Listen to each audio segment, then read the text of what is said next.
राजस्व एवं उच्च शिक्षा मंत्री टंकराम वर्मा ने नवरायपुर स्थित छत्तीसगढ़ संवाद ऑडिटोरियम में पत्रकारों को संबोधित करते हुए राजस्व विभाग की बीते 2 वर्षों की उपलब्धियों का विस्तृत ब्यूरो पेश किया। मंत्री वर्मा ने बताया कि प्रदेश में भूमि रिकॉर्ड को पूरी तरह डिजिटल और पारदर्शी बनाने की दिशा में अहम कदम उठाए गए हैं। एग्रीस्टेट योजना के तहत जियो रेफरेंसिंग, किसान पंजीयन और डिजिटल फसल सर्वे की शुरुआत की गई है।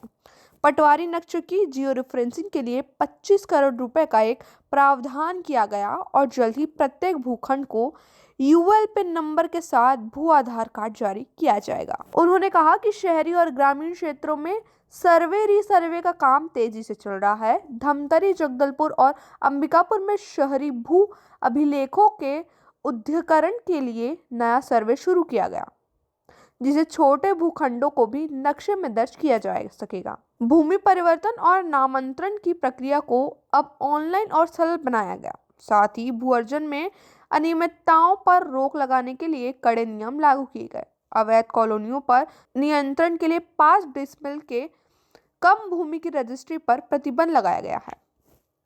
राजस्व मामलों में त्वरित निपटारे के लिए रायपुर, बिलासपुर, दुर्ग में अतिरिक्त राजस्व न्यायालय स्थापित किए जाएंगे। वहीं किसानों, भूमिहीनों के लिए दीनदयाल उपाध्याय योजना के तहत आर्थिक सहायता भी दी जाएगी। मंत्री ने माना कि विभाग में कर्मचारियों की कमी एक चुनौती है, जिसे दूर करने के लिए नए पदों के सृजन और अधोसंरचना विकास पर सरकार लगातार काम कर रही है। हमारे छत्तीसगढ़ की सरकार मोदी जी की गारंटी और विष्णुदेव साय जी की सुशासन की सरकार है और हमारे माननीय मुख्यमंत्री जी के नेतृत्व में हम सब काम कर रहे हैं। उनके नेतृत्व में हमारे छत्तीसगढ़ जो है नीत नई ऊंचाई को छू रही है और जितनी बड़ी छत्तीसगढ़ विधानसभा चुनाव में मोदी जी के गारंटी को लेकर के आए थे, उसमें लगभग सभी बड़ी गारंटी को सरकार ने पूरा किया है और उनका फायदा छत्तीसगढ़ वासियों को मिल रहा है। आज छत्तीसगढ़ में खुशहाली है, समृद्धि है और लोगों के जीवन में परिवर्तन आया है, उनकी क्रय शक्ति बढ़ी है।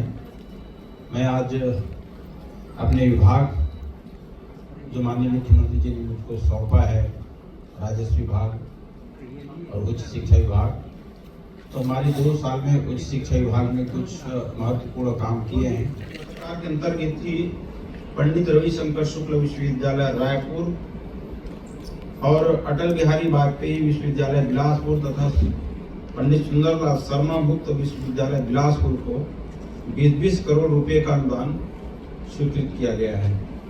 पीएम उषा योजना के अंतर्गत ही प्रदेश के 12 महाविद्यालयों को सुदृढ़ीकरण हेतु 5-5 करोड़ का अनुदान स्वीकृत किया गया है। पीएम उषा के अंतर्गत gender inclusion and equity initiative हेतु 5 जिले राजनांदगांव, सरगुजा, बलौदाबाजार, धमतरी और कबीरधाम को 10 करोड़ रुपए प्रदान किए गए हैं। 8 राजकीय विश्वविद्यालयों में एवं गुरु घासीदास केंद्रीय विश्वविद्यालय बिलासपुर को सम्मिलित करते हुए कुल 9 विश्वविद्यालयों में राष्ट्रीय सेवा योजना का क्रियान्वयन हो रहा है।